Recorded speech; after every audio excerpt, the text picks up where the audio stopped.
Hello friend, मेरा नाम है अखिलेश और आपका स्वागत है हमारे यूट्यूब चैनल एग्जाम गुरु अखिलेश में। बात करें भारत की नदियों की। तो यहाँ पर क्वेश्चन है, भारत की नदियों को कितने भागों में बांटा गया है। तो देखिए, जो भारत की नदियाँ हैं इन्हें दो भागों में बांटा गया है। कौन कौन से?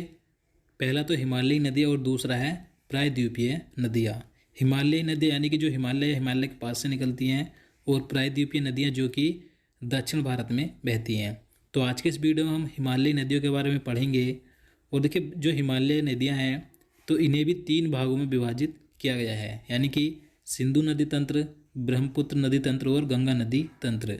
तो आज की इस वीडियो में हम सिंधु नदी तंत्र और ब्रह्मपुत्र नदी तंत्र के बारे में पढ़ेंगे। इससे अगले वीडियो में हम गंगा नदी तंत्र के बारे में पढ़ेंगे, और लास्ट के वीडियो में हम प्रायद्वीपीय नदियों के बारे में पढ़ेंगे। तो वीडियो आपके लिए महत्वपूर्ण होने वाला है, तो आप वीडियो को पूरा एंड तक देखते रहिए। चलिए अब आगे देखते हैं। तो यहाँ पर क्वेश्चन है, सिंधु नदी कितने देशों में होकर बहती है। तो देखिए, जो सिंधु नदी है ये तीन देशों में होकर बहती है। कौन कौन से हैं? तो चीन, भारत और पाकिस्तान, इन तीन देशों में होकर बहती है सिंधु नदी। सिंधु नदी की कितनी प्रमुख सहायक नदियां हैं। तो देखिए, जो सिंधु नदी है इसकी प्रमुख 5 सहायक नदियां हैं। तो इसका आंसर ऑप्शन सी हो जाएगा। अब देखिए, इसकी 5 सहायक नदियां कौन कौन सी है, महत्वपूर्ण है। तो झेलम, चिनाब, रावी, ब्यास और सतलुज है। ये इसकी 5 प्रमुख सहायक नदियाँ, इन्हीं के बारे में हम इस वीडियो में पढ़ेंगे। और देखिए, ये जो 5 और सहायक नदियाँ हैं ये सिंधु नदी के बाएं तट पर आकर मिलती हैं। अब देखिए, मैं आपको मैप के जरिए बता देता हूँ जिससे कि आपको आसानी से समझ में आ सके। तो देखिए, ये जो सिंधु नदी तंत्र है, तो सिंधु नदी तंत्र की प्रमुख नदी कौन सी है?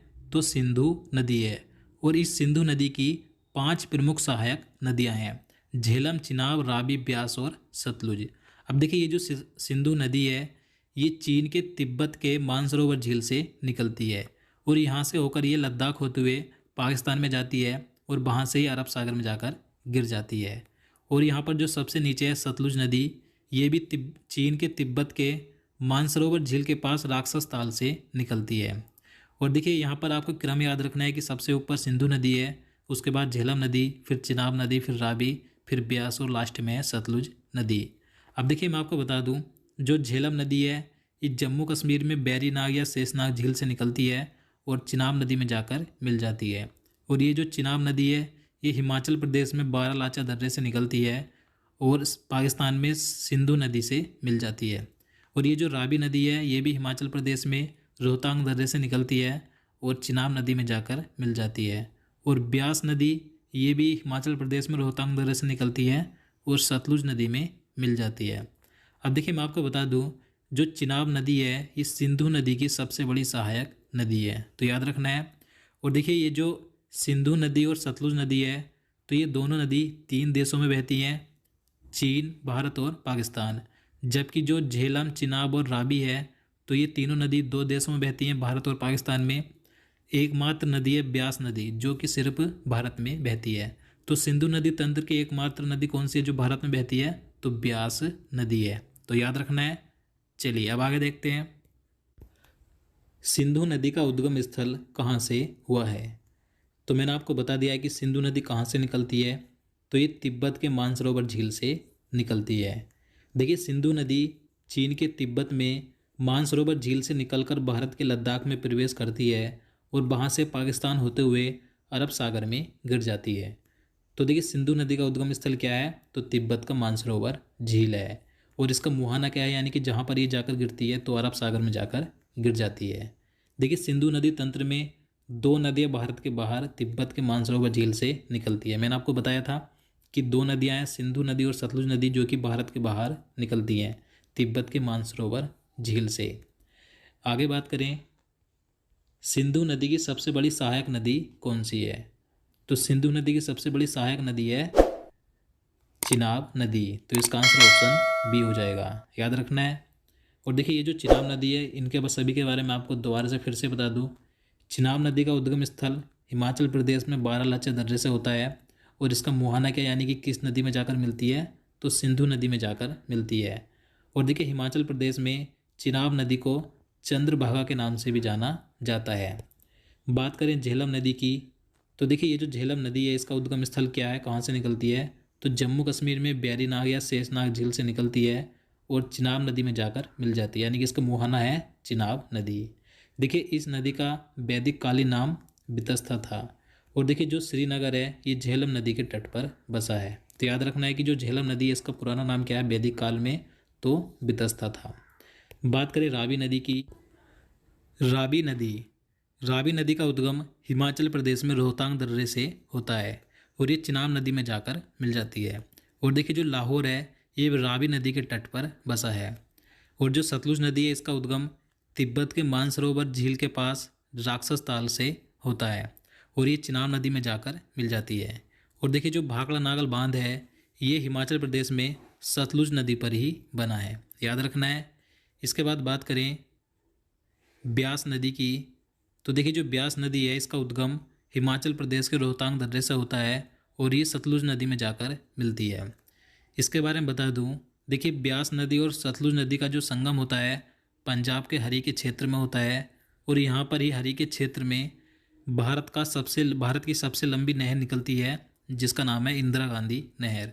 तो भारत की जो सबसे लंबी नहर है इंदिरा गांधी नहर, ये कहाँ से निकलती है, तो पंजाब के हरी के बांध से निकलती है जहाँ पर ब्यास नदी और सतलुज नदी का संगम होता है, तो याद रखना है। इसके बाद बात करें सिंधु नदी तंत्र की एकमात्र नदी जो कि पाकिस्तान में नहीं बहती। तो देखिए सिंधु नदी तंत्र की जो सभी नदी मैंने आपको बताई हैं तो इनमें से एकमात्र नदी है जिसका नाम है ब्यास नदी। तो ये जो ब्यास नदी है ये सिर्फ भारत में ही बहती है, पाकिस्तान में नहीं बहती। बाकी जो नदी है वे पाकिस्तान में भारत में बहती हैं, तो याद रखना है। चलिए अगला क्वेश्चन है, सिंधु नदी के जल को लेकर भारत पाकिस्तान के बीच सिंधु जल समझौता कब हुआ था। तो देखिए आपने सिंधु जल समझौते का नाम सुना होगा, ये महत्वपूर्ण है, यहाँ से कई बार एग्जाम में क्वेश्चन पूछा जाता है। तो सिंधु जल समझौता 19 सितंबर 1960 को हुआ था, तो इसका आंसर ऑप्शन ए हो जाएगा। देखिए ये जो समझौता था यानी कि ये जो संधि थी, तो इस संधि पर 19 सितंबर 1960 को भारत के प्रधानमंत्री पंडित जवाहरलाल नेहरू जी और पाकिस्तान के राष्ट्रपति अयूब खान ने हस्ताक्षर किए थे। तो आपको डेट याद रखनी है, क्या थी, 19 सितंबर 1960। और भारत की ओर से कौन थे, तो भारत के प्रधानमंत्री पंडित जवाहरलाल नेहरू जी थे और पाकिस्तान की ओर से पाकिस्तान के राष्ट्रपति अयूब खान थे जिन्होंने इस समझौते पर हस्ताक्षर किए थे। देखिए इस समझौते के अनुसार जो सिंधु नदी तंत्र की 6 नदियाँ थीं, तो इन 6 नदियों में से जो ऊपर की 3 नदियाँ थीं, सिंधु नदी, चिनाब नदी और झेलम नदी, तो इन तीनों नदियों का नियंत्रण पाकिस्तान को दिया गया। पाकिस्तान इन तीनों नदियों के जल का उपयोग 80% कर सकता था और भारत 20% कर सकता था। जबकि जो नीचे की 3 नदियाँ थी ब्यास, रावी और सतलुज, तो इन तीनों नदियों का नियंत्रण भारत को दिया गया। भारत इन तीनों नदियों के जल का उपयोग 80% कर सकता था और पाकिस्तान 20%।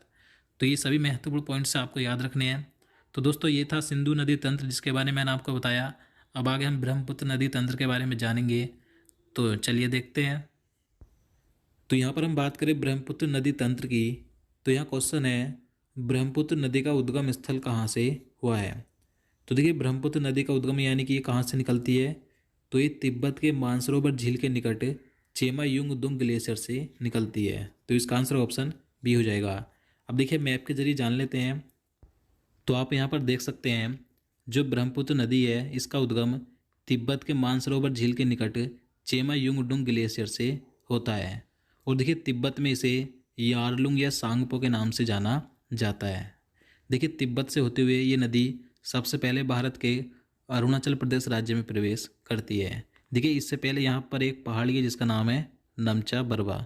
नमचा बरवा की पहाड़ी है, तो इसके पीछे से मुड़कर यानी कि इसके साइड से मुड़कर ये नदी अरुणाचल प्रदेश राज्य में प्रवेश करती है और अरुणाचल प्रदेश राज्य में इसे क्या कहा जाता है, ब्रह्मपुत्र नदी को, तो दिहांग कहा जाता है, याद रखना है। इसके बाद ये असम राज्य में प्रवेश करती है, असम राज्य में इसे ब्रह्मपुत्र कहा जाता है और यहाँ पर धुबरी होते हुए ये बांग्लादेश में प्रवेश कर जाती है। और देखिए जब ब्रह्मपुत्र नदी बांग्लादेश में जाती है तो बांग्लादेश में इसे जमुना के नाम से जाना जाता है। और देखिए आप सभी जानते हैं कि जो गंगा नदी है, गंगा नदी जब बांग्लादेश में जाती है तो गंगा नदी को क्या कहा जाता है, तो पद्मा कहा जाता है। तो जब जमुना नदी यानी कि ब्रह्मपुत्र नदी और गंगा नदी यानी कि पद्मा नदी का संगम होता है तो यहाँ पर जाकर ये मिल जाती हैं। तो जब इनका संगम होता है तो उसे क्या कहा जाता है, तो उसे मेघना कहा जाता है। यानी कि जमुना नदी और पद्मा नदी की संयुक्त धारा को क्या कहा जाता है, तो मेघना कहा जाता है। उसके बाद यहाँ से मणिपुर राज्य से एक नदी निकलती है जिसका नाम है बराक नदी। तो ये नदी मेघना में जाकर मिल जाती है, यानी कि जो ब्रह्मपुत्र नदी और गंगा नदी की संयुक्त धारा है मेघना, तो उसमें जाकर मिल जाती है ये बराक नदी। उसके बाद ये सुंदरबन डेल्टा का निर्माण करते हुए बंगाल की खाड़ी में जाकर गिर जाती हैं। तो याद रखना है। बात करें इसकी सहायक नदियों की, तो देखिए वैसे तो इसकी कई सहायक नदियाँ हैं, लेकिन जिनके बारे में पूछा जाता है मैं आपको बता दूं। तो देखिए जब ब्रह्मपुत्र नदी यहाँ पर ऊपर की ओर से भारत में आती है, तो इसका राइट साइड कौन सा है, तो ये है, और लेफ्ट साइड ये है। तो लेफ्ट साइड की बात करें, यानी कि बाईं ओर से मिलने वाली सहायक नदियों की बात करें तो कौन कौन सी हैं, तो सबसे पहले दिबांग है, फिर लोहित है, धनसिरी और कपिली। तो ये इसकी बाईं ओर से मिलने वाली सहायक नदियाँ हैं। इसके बाद बात करें दाईं ओर से मिलने वाली सहायक नदियों की, तो कौन कौन सी हैं, तो सुबनसिरी, कामेंग, मानस, संकोश, रेडाक और तिस्ता। ये जो तिस्ता नदी है सिक्किम के चुलामू लेक से निकलती है और यहाँ पर ब्रह्मपुत्र नदी में आकर मिल जाती है। अब देखिए यहाँ से एक महत्वपूर्ण पॉइंट्स बन जाता है कि दुनिया का सबसे बड़ा नदी द्वीप किस नदी पर है और कहाँ पर है।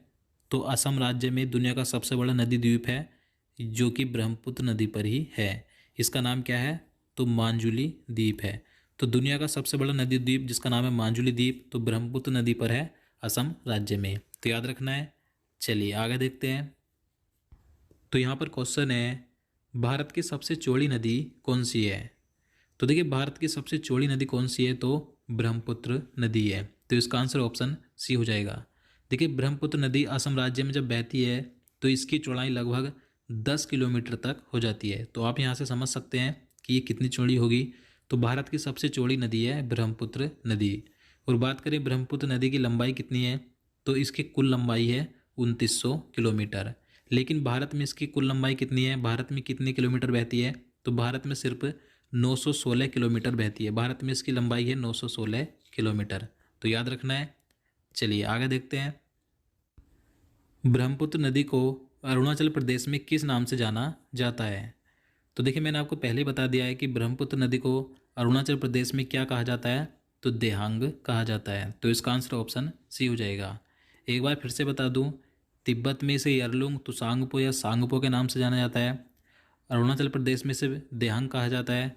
असम राज्य में इसे ब्रह्मपुत्र कहा जाता है और बांग्लादेश में इसे जमुना कहा जाता है। तो ये सभी नाम महत्वपूर्ण हैं, सभी याद रखने हैं। चलिए आगे देखते हैं। दिबांग नदी किसकी सहायक नदी है। तो देखिए दिबांग किसकी सहायक नदी है, तो ब्रह्मपुत्र की। तो इसका आंसर ऑप्शन बी हो जाएगा।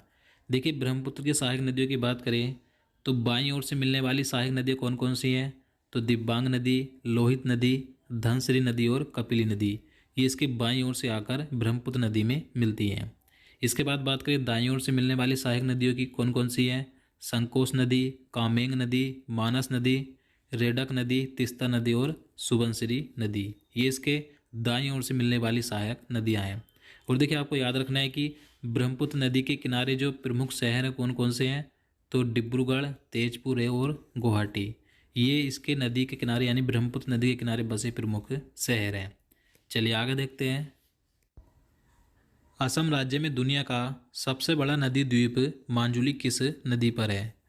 तो देखिए दुनिया का सबसे बड़ा नदी पर बना द्वीप कौन सा है, तो मांजुली द्वीप है। किस नदी पर है, तो ये ब्रह्मपुत्र नदी पर है। तो इसका आंसर ऑप्शन बी हो जाएगा। और देखिए असम राज्य ने इसे मांजुली को जिला भी घोषित कर दिया। ये इतना बड़ा द्वीप है जिसे कि जिला घोषित कर दिया गया है। चलिए अगला क्वेश्चन देखते हैं। गंगा और ब्रह्मपुत्र की संयुक्त धारा को क्या कहा जाता है। तो इसका आंसर हो जाएगा ऑप्शन ए, यानी कि मेघना। तो देखिए जो गंगा नदी है, जब गंगा नदी बांग्लादेश में जाती है तो इसे पद्मा कहा जाता है, और जब ब्रह्मपुत्र नदी बांग्लादेश में जाती है तो इसे जमुना कहा जाता है। तो जब इन दोनों नदियों का संगम होता है उसके बाद जो इनकी संयुक्त धारा है तो उसे कहा जाता है मेघना। तो याद रखना है कि गंगा और ब्रह्मपुत्र की संयुक्त धारा को मेघना कहा जाता है। उसके बाद ये दुनिया के सबसे बड़े सुंदरबन डेल्टा का निर्माण करते हुए बंगाल की खाड़ी में जाकर गिर जाती है। तो याद रखना है। गंगा ब्रह्मपुत्र की संयुक्त धारा मेघना में समाहित होने वाली नदी कौन सी है। तो देखिए गंगा ब्रह्मपुत्र की संयुक्त धारा को मेघना कहा जाता है, लेकिन इस मेघना में समाहित होने वाली यानी कि मिलने वाली नदी कौन सी है, तो वो है बराक नदी।